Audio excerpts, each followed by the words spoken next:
Now, this is a subject that confuses a lot of my out of state buyers, and it's because some of our terminology and the process is different from state to state. And I've learned in ours, it's different than what a lot of you may be accustomed to. In this video, I'm going to explain to you exactly how it works. Now, I found that most of the confusion is really just over terminology and how the time periods work. We just do things a little bit differently than some other places do. And for some people, it creates confusion. But when you understand why we do it the way we do, you find out our system is actually pretty beneficial to buyers. So, what I'm talking about is the inspection period, what we call the due diligence period. And that's called due diligence in a lot of other places too, I know. But for those that wouldn't know, this is the inspection period. This is the time period that's allotted to you to go through that house with a fine-tooth comb and make sure that that's the purchase that you want to follow through with, that you're going to be committed to whatever that house is going to require. Now, what happens is when we draw up our offer sheet and we send our offer over to the seller's agent, there's a section in there that has blanks that we're going to fill out a length of time that's going to be dedicated as our due diligence period. There's also going to be a box that we're going to check that is going to say that the seller is granting us permission to connect any utilities that we need to conduct those inspections during that time period. The other blank that is going to be in that section is a dollar amount. We're going to come to an agreement, being the agent and you, the buyer, on what dollar amount makes the most sense to offer them, that if during that time period you, the buyer, want to walk away from the transaction for any reason that you deem necessary, you simply pay the seller that amount of money and the contract is dissolved, it's terminated. And at that time, all we do is send over a notice of termination. They don't even have to sign it because we're in due diligence. You send over the payment, we keep some sort of receipt to show that that payment was sent, and that's it. You're out and you can continue your home search. Now, that length of time can be anything. Typically, what I try to get is a 10 business day period, 2 weeks, and that's usually pretty standard. It can be longer, it can be shorter. But usually we try to get 10 business days. That's typically enough time for us to get all the inspections we need to get done and to get any estimates that we need to get done, as long as we get on it immediately.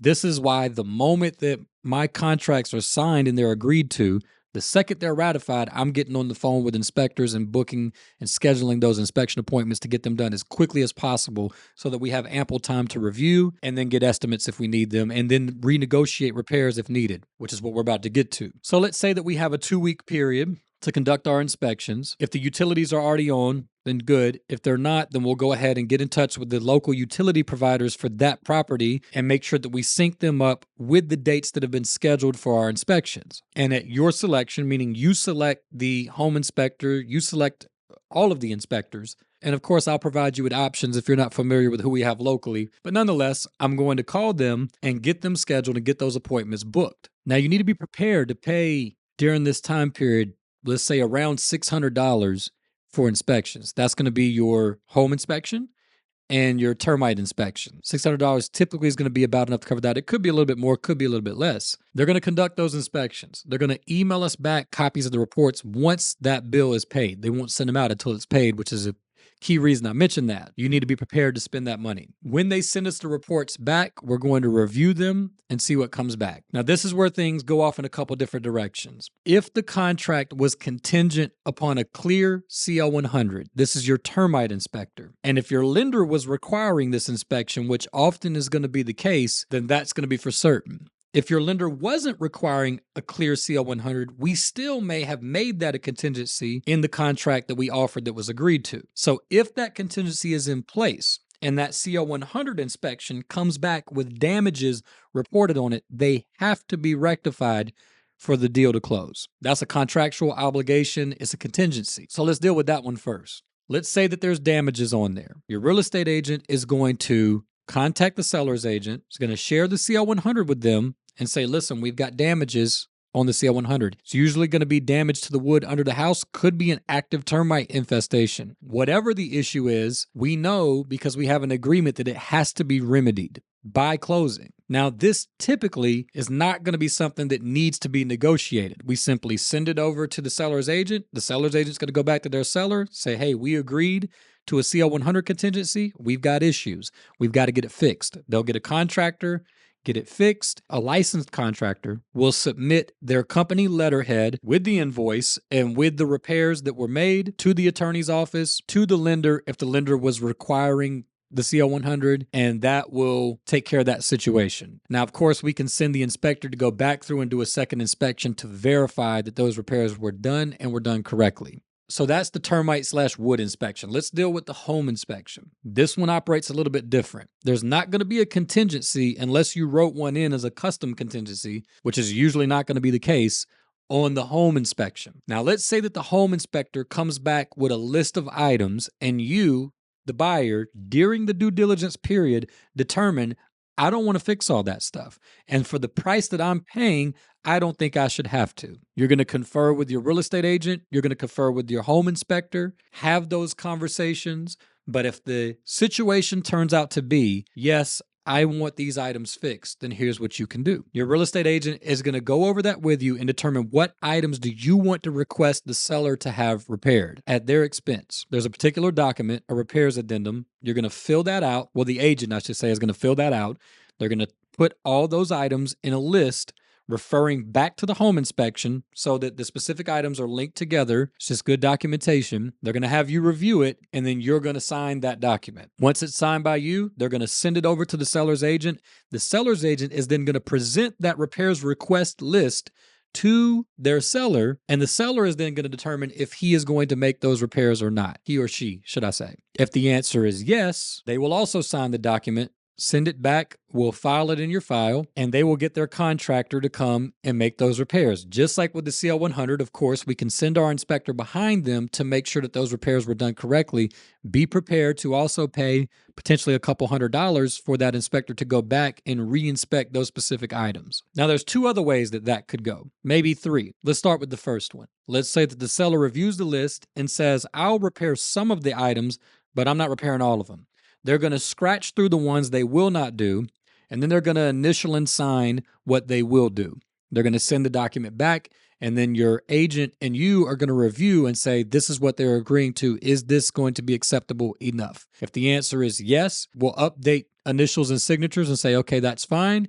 If the answer is no, then we call back and say the buyers are going to walk if they won't do the entire list. And if they say they won't do it, then that's where we pay that fee that we agreed to in the beginning. That termination fee is what it's called, and the contract is terminated. Option number two, we could look at the items on the home inspection report. We can consult with contractors, get estimates. We could send contractors over to get estimates if time permits and we can get them over there quick enough. Certainly that's an ideal. But what we want to do is get a ballpark of these major items that you, the buyer, are looking at saying, I've got to fix these things. These are things I know I'm going to have to fix or that need to be fixed for me to live in the home the way I want to. What is that going to cost me? And let's say that it's $8,000 worth of repairs based off or coming off of that home inspection report. We can go back to the seller. Your agent is going to contact the seller's agent and say, look, here's the items that the buyer is concerned with the home inspection report. He's not asking you to get them fixed. He's going to take care of it himself. But he's estimating it's going to cost him about $8,000. So we're requesting an $8,000 reduction in the overall price of the home. Now, they can agree to that or they cannot. If they do, then we just amend the sales contract. We draw up an amendment. We change the sales price. They're going to have the seller sign, and now the contract price that you're actually purchasing the home for is reduced. So if it was $325,000, you're now purchasing the home for $317,000, and all other terms remain the same. Option number three, when the home inspection comes back and you look at all the items on there, you could just say, I don't want to deal with this house. Too many problems. I don't care if they fixed everything. I feel like there could be more problems. That's at your discretion. We send over a termination notice and the termination fee paid to the seller, and that can be paid anyway. You can Cash App it, Venmo, write a check. We just need to verify some sort of digital receipt, physical copy of a receipt that money's been paid and sent that we can show, and that terminates the contract. And then I guess you could say option four is you can look at the home inspection report and say, I'm fine with this. I'm happy with what I'm paying for the home. I really want the home. I'm comfortable with what I see on this report. Now, the key thing to understand, this is really super important part of the video. Whatever date that was in the contract that is the last day of due diligence. So today's Friday the 7th. Let's say that Friday, March 7th was the deadline for our due diligence period. By 6 p.m. this evening, all of these things have to be done, or you are now locked into that property. You can no longer just pay a termination fee and get out of the contract. At this point, without some sort of written release agreement, the only way you could get out of this contract is to breach the contract, which could open up all kinds of legal cans of worms potentially. So very important to understand everything has to be done by 6 p.m. Now, if there's a lot of issues going on and there's a lot of back and forth, usually we can just write an extension and extend due diligence. Usually sellers are pretty accommodating to that if we're working to try to get it done, but we just couldn't get it in 2 weeks and everybody's been working hard, but it just wasn't enough time. But just to keep things standard, everything's got to be done by 6 p.m. at that date. That is a big deadline in your transaction process. It is the end of your due diligence period. All of these things we discussed need to be sorted out, finalized, and settled by that point. Not necessarily the repairs. Now, if they've agreed to a repairs addendum in due diligence, part of that is they have stipulated that those repairs will be done by X amount of days prior to closing. We'll be able to reinspect X amount of days prior to closing and then go back to them if things weren't done correctly and they have it corrected by X amount of days of closing. But we need to understand exactly what we're doing by that deadline at 6 p.m. Last couple of things that I'll say about this time period. Take advantage of this time period. This is the time period in the transaction process, and it's going to go by very quickly for you to consider any and everything you may not have thought of. And there's certain things as a home buyer that only you can think of. Your agent won't be able to think of it for you. Your lender won't. There won't be another party that can do it. And what I'm saying is not just things to deal with the house, but practical things in your everyday living. Are there things that maybe in your excitement in purchasing this home, getting an offer in and everything that's going on with that you didn't consider on the practical side? Maybe you need more parking. Maybe you didn't really look into schools and you realize you want to be in another school zone. It could be any reason. This is your time to walk away from this transaction for any reason at all. You don't even have to have a reason during this time period.